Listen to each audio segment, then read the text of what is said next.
देखेंगे SSC MTS 2024 में होने वाले परीक्षा में आने वाले रीजनिंग के महत्वपूर्ण प्रश्नों को।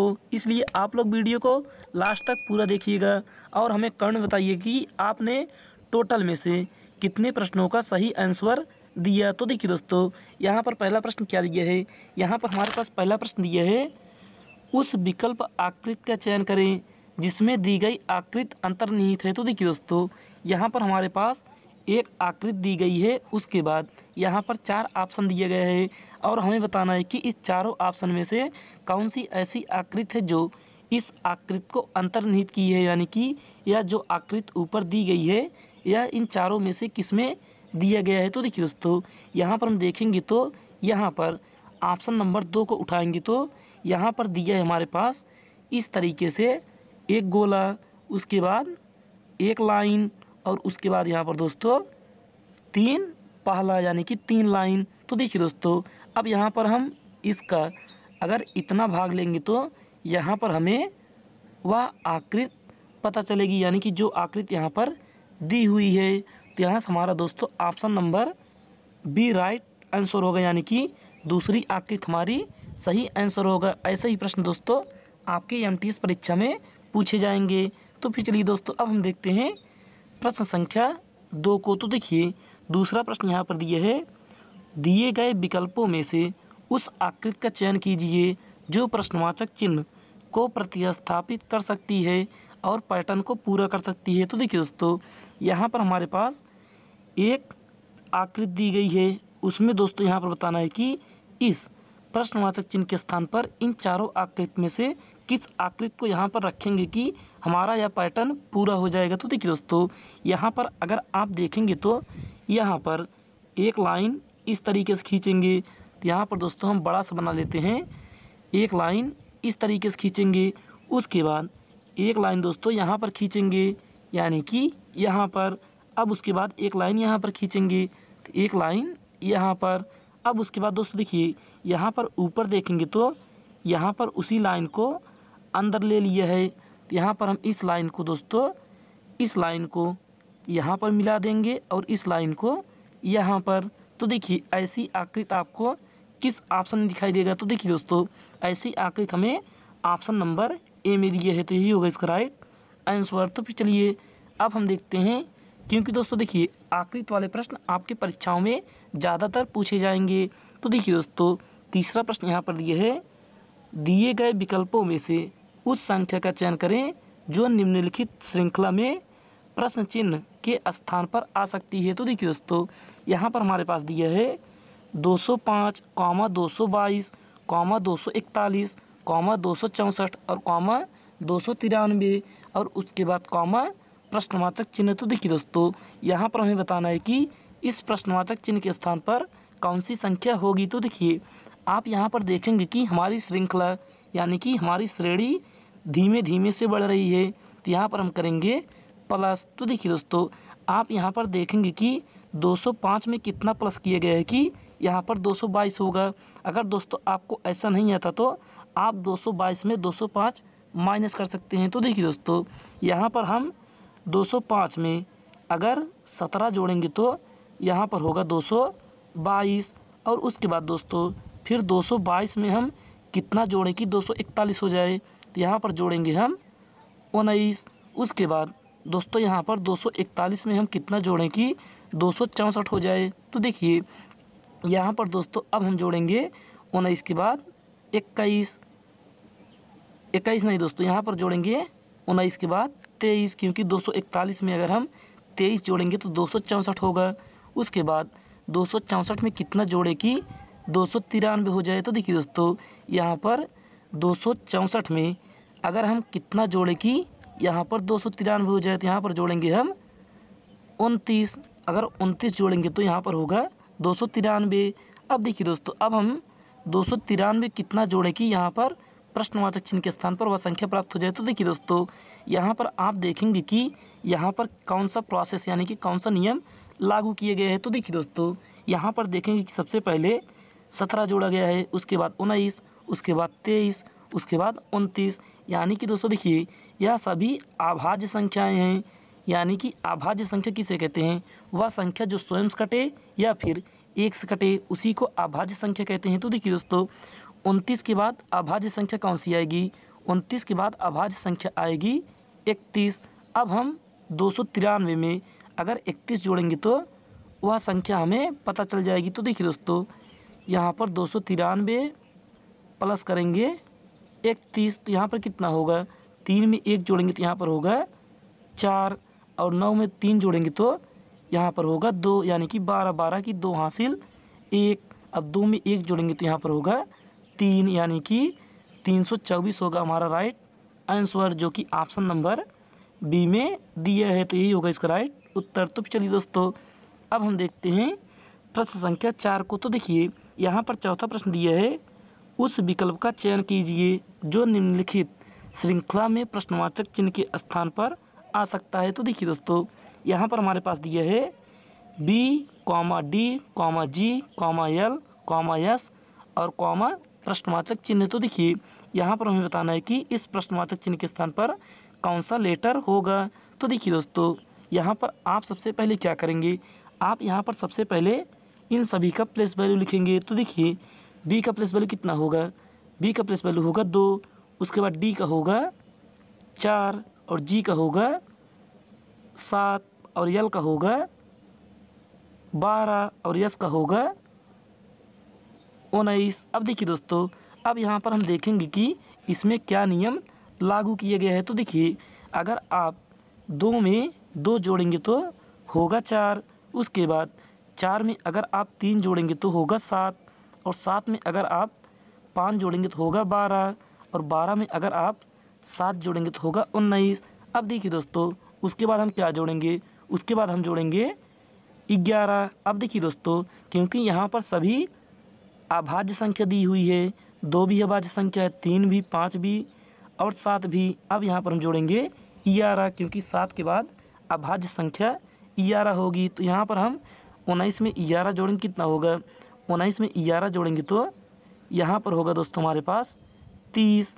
अब देखिए दोस्तों, ABCD में यानी कि अल्फ़ाबेट में A से लेकर 26 तक, यानी कि 1 से लेकर 26 तक टोटल अक्षर होते हैं, लेकिन दोस्तों यहाँ पर आया हमारे पास 30। अब 30 यानी कि 26 में अगर हम 4 और जोड़ेंगे तो होगा 30। तो यहाँ पर हम 26 के बाद 1 से शुरू करेंगे, तो यहाँ पर 1, 2, 3 और 4, तो 27, 28, 29 और 30। तो देखिए दोस्तों, अब 4 किसका होता है? 4 होता है हमारा D का प्लेस वैल्यू। तो यहाँ पर D हमारे किस ऑप्शन दिया है? तो यहाँ पर ऑप्शन नंबर D हमारा राइट आंसर होगा, क्योंकि यहाँ पर ऑप्शन नंबर D में ही D दिया है। तो चलिए दोस्तों, अब हम देखते हैं प्रश्न संख्या 5 को। तो देखिए, 5वां प्रश्न यहाँ पर पढ़ेंगे तो यहाँ पर दिया क्या है? यहाँ पर 5वां प्रश्न दिया दोस्तों, उस विकल्प का चयन कीजिए जिसका छठे शब्द के साथ वही संबंध है जो पहले शब्द का दूसरे शब्द के साथ है, तीसरे शब्द का चौथे शब्द के साथ है। तो देखिए दोस्तों, यह हमारा प्रश्नवाचक चिन्ह के स्थान पर कौन सा शब्द होगा? तो देखिए दोस्तों, यहाँ पर हम सबसे पहले देखेंगे कि वाक और गूंगा में क्या संबंध है, उसके बाद दृष्टि और अंधा में क्या संबंध है। तो वही यहाँ पर भी हम दोस्तों नियम लगाएंगे। तो देखिए दोस्तों, यहाँ पर वाक मतलब होता है बोलने वाला और गूंगा मतलब होता है ना बोलने वाला, यानी कि यह एक दूसरे के अपोजिट हैं, यानी कि एक दूसरे के विपरीत हैं दोस्तों। उसी प्रकार से यहाँ पर दिया है दृष्टि और यहाँ पर अंधा। दृष्टि मतलब देखने वाला, अंधा मतलब ना देखने वाला। तो यहाँ पर भी दोस्तों एक दूसरे के विपरीत है। उसी प्रकार से अब यहाँ पर हम देखेंगे कि यहाँ पर दिया है बाहरा, और यहाँ पर क्या होना चाहिए दोस्तों? यहाँ पर बाहरा के स्थान पर होना चाहिए ध्वनि, यानी कि सुनाई देने वाला। तो यहाँ पर दोस्तों यह होगा ध्वनि हमारा राइट आंसर, जो कि ऑप्शन नंबर ए में दिए है। तो यही होगा इसका राइट आंसर। आप दोस्तों यहाँ पर आवाज़, कंपन या फिर भाषा नहीं लगाएंगे, नहीं तो यह गलत हो जाएगा।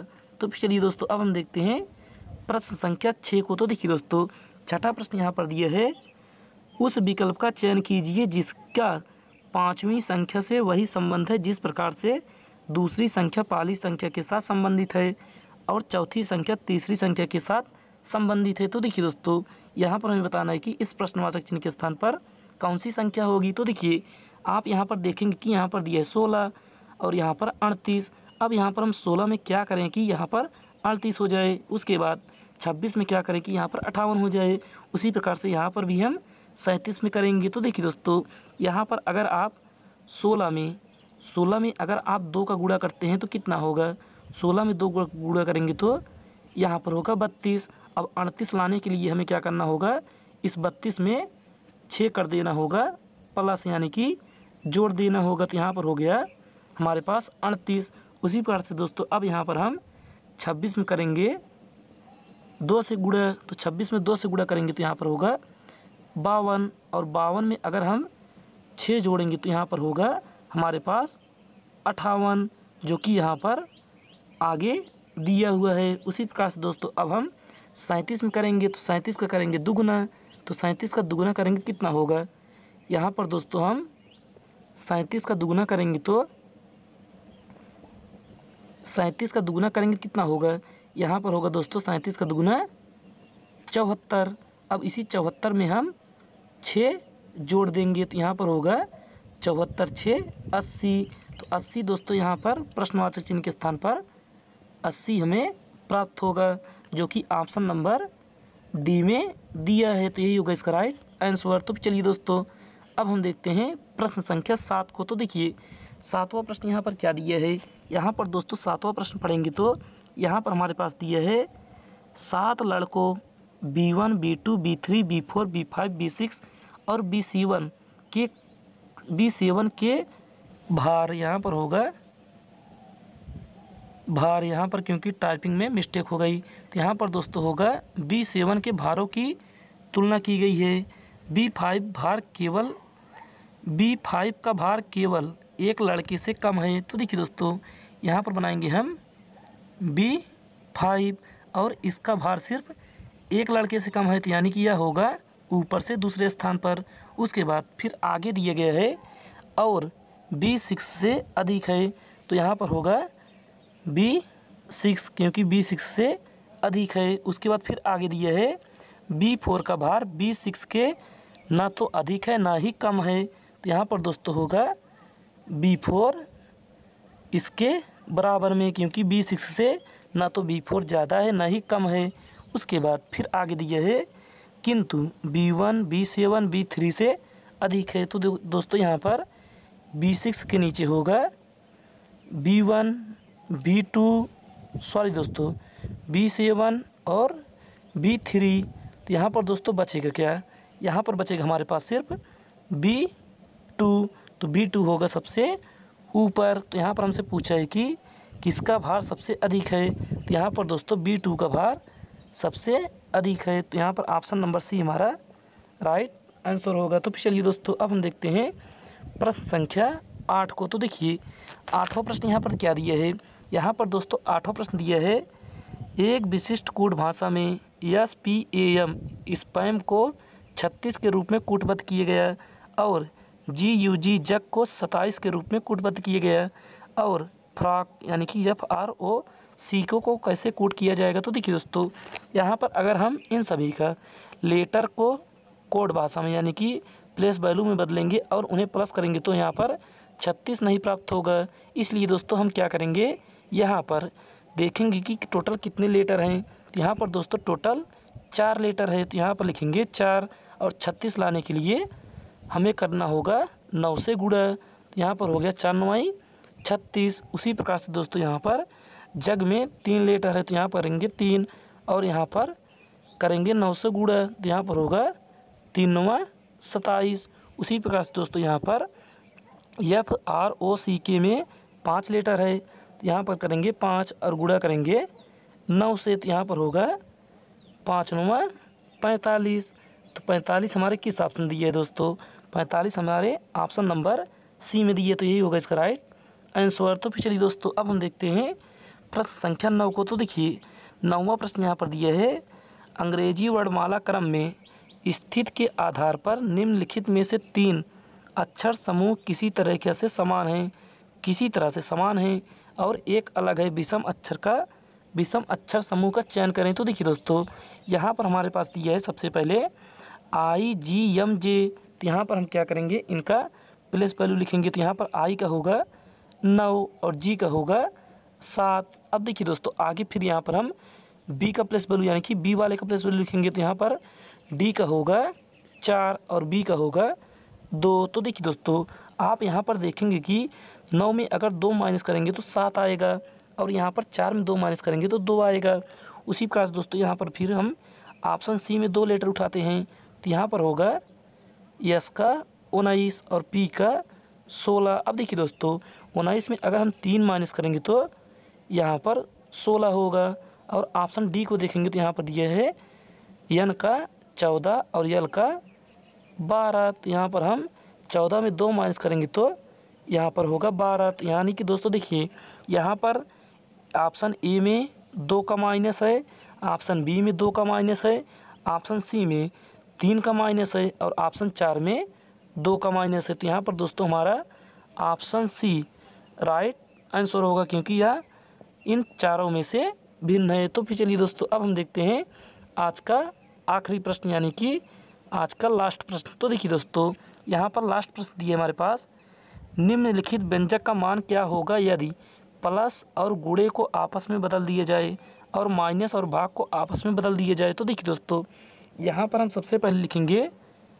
8, उसके बाद गुणे के स्थान पर करेंगे हम प्लस। तो यहाँ पर प्लस 10, उसके बाद प्लस के स्थान पर भागे 3। सॉरी दोस्तों, प्लस के स्थान पर यहाँ करेंगे हम गुणा। यहाँ पर प्लस के स्थान पर करेंगे गुणा।